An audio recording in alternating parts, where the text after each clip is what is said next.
Hello everyone, welcome to today's lecture. So yesterday we studied about electric current. What is current electricity?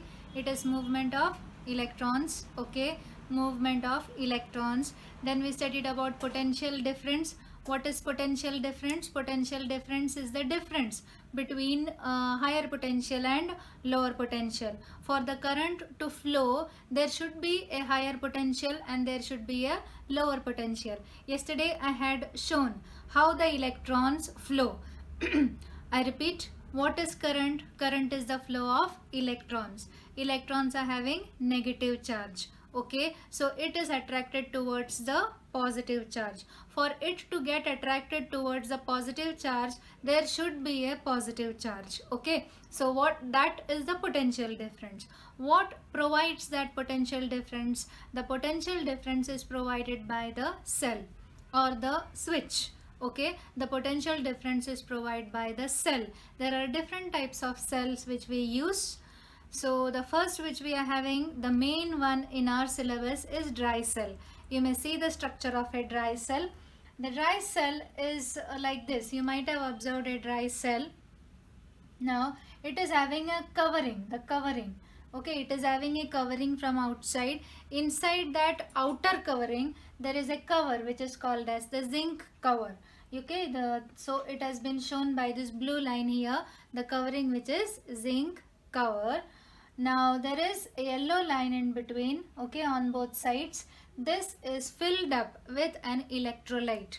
Electrolyte means it contains charged particles. Electrolyte means it contains charged particles. What is it made up of? It is made up of a wet pulp of zinc chloride and ammonium chloride. It is a wet pulp of zinc chloride and ammonium chloride. It is due to the reactions which are taking place in these, the cell is able to generate electricity. It is able to produce a potential difference and it can make the electrons flow. Okay, it is able to make the electrons flow due to the reactions which are taking place between the chemicals which are present inside the cell. So you may see this is the cover, that is zinc cover. Inside that there is an electrolyte. Electrolyte means it is a wet pulp of zinc chloride and ammonium chloride. Inside that again it is a covering. Okay, there is a separation.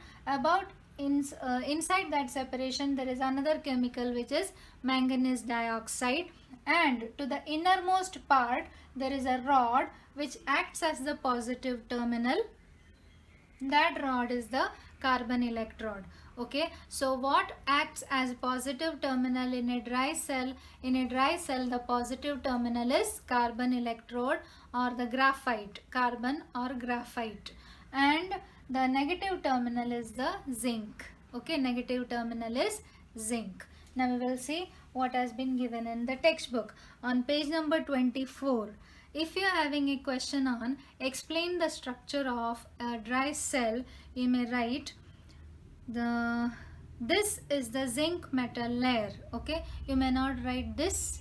There is a zinc metal layer. This is the negative terminal of the cell. There is another layer inside. An electrolyte is filled between these two layers. The electrolyte contains negatively charged and positively charged ions.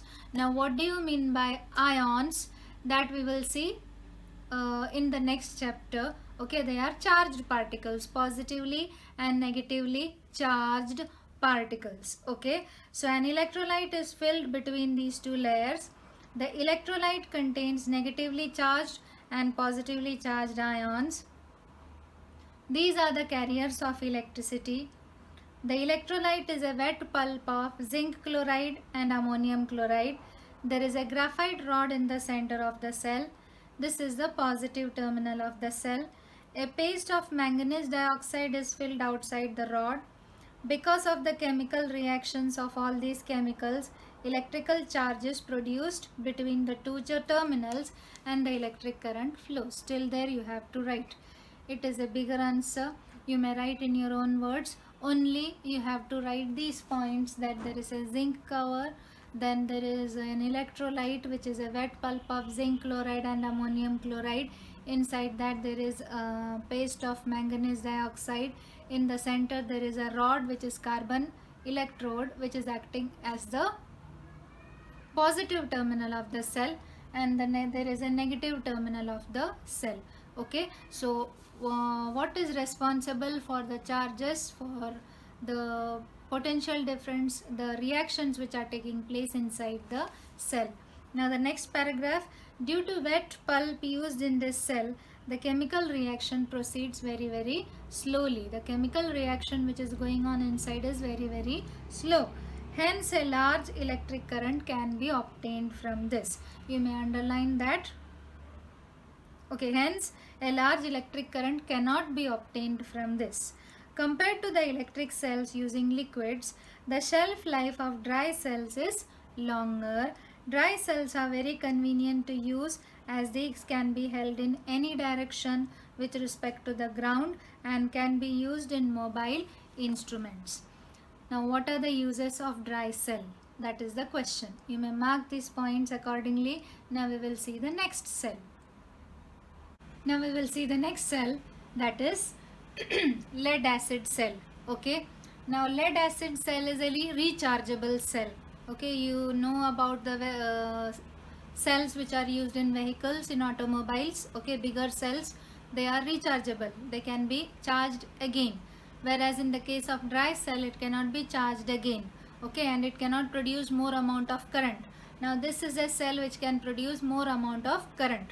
Okay, now it is a vessel basically which consists of an electrolyte, that is sulfuric acid. There is sulfuric acid in it. There are two rods, one positive electrode and one negative electrode. The positive electrode is made up of lead dioxide and the negative electrode is made up of lead. Now there is a potential difference of 2 volt, okay, of about 2 volt, which could be produced across this. Okay, now we will see what is given in the textbook, page number 25. Lead acid cell. You may underline that statement. This type of cell can be recharged and after getting electrically discharged. Now the lead acid cell contains, you may underline, mark from there, it is the answer for the question, explain the structure of lead acid cell. The lead acid cell contains a lead electrode and a lead oxide electrode, and both are dipped in dilute sulfuric acid. Lead oxide carries a positive charge while the lead electrode carries a negative charge. The potential difference between the two is nearly 2 volts. Okay. Now the next paragraph, this kind of electric cells have a capacity to deliver large current. Hence, lead acid cells are used in cars, trucks, motorcycles and uninterrupted power supplies, that is UPS. You may mark that. Okay.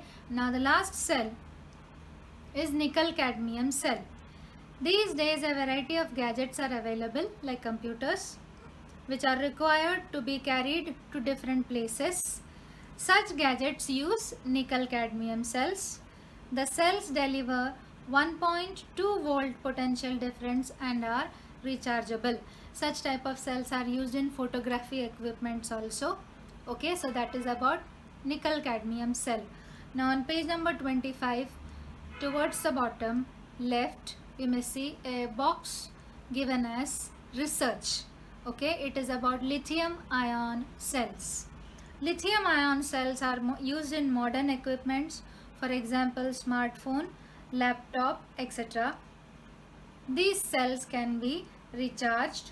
More electrical energy can be stored in these cells as compared to that of nickel cadmium cells. So hope you have understood the different types of cells. In our syllabus we are having 4 different types of cells: dry cell, lead acid cell, nickel cadmium cell and lithium ion cell. You may mark accordingly and learn. Now I will give you the homework. Now the homework for today: draw diagram showing structure of dry cell, lead acid cell, very frequently asked questions. Where are the following cells used? Where are dry cells used? Where are lead acid cells used? It is there in the textbook. Only simple sentences, single sentences rather, So you may write those sentences about all the four. What are the positive and negative electrodes in dry cell? In dry cell, the positive electrode is the carbon electrode and the negative is the zinc electrode. Whereas in lead acid cell, lead is the negative electrode and lead dioxide is the positive electrode. This much you may learn from this part. Okay, thank you.